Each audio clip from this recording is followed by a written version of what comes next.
And let's get that level.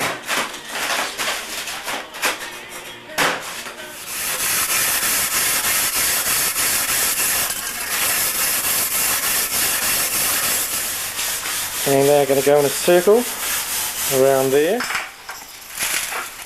Listen to that noise.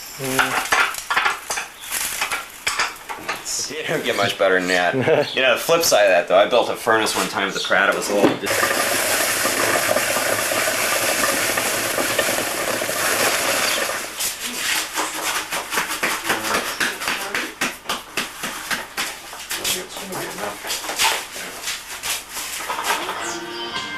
So what are you going to get up to this year, spinner?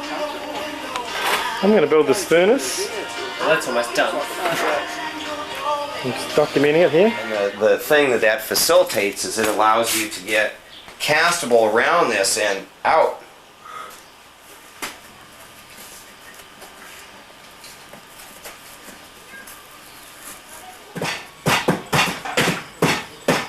So bringing moisture up to the surface a little bit better. You can sort of get the rest through. Oh, you got another mix on the way? And then as soon as you're done with that, you want to start working on the back. Yep. Because this whole form here needs... Building up. It opened probably at 7:30 or something. It's like glad there's the answer really. That's what that was.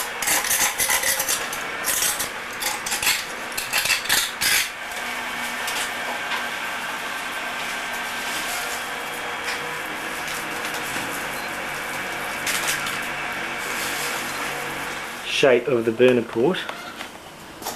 There's the shelf brick that has to be cut to go in there. And there's the door frame. Door frame will be hinged from this point back. Controls. Now the door has been cast out of castable 165 with the logo fish on the front there.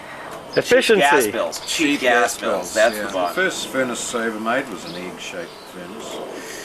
James was telling me about that. Something about it Yeah, blowing no, up or self-destructing or... Oh, that cracked sort of nearly straight away.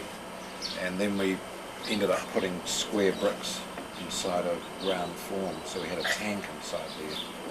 And we just had fire bricks virtually as a tank, which you can imagine that only lasted 2 or 3 months. Yeah. Well, and it gave you that lovely green color to the glass. But honestly, we could have kept that egg furnace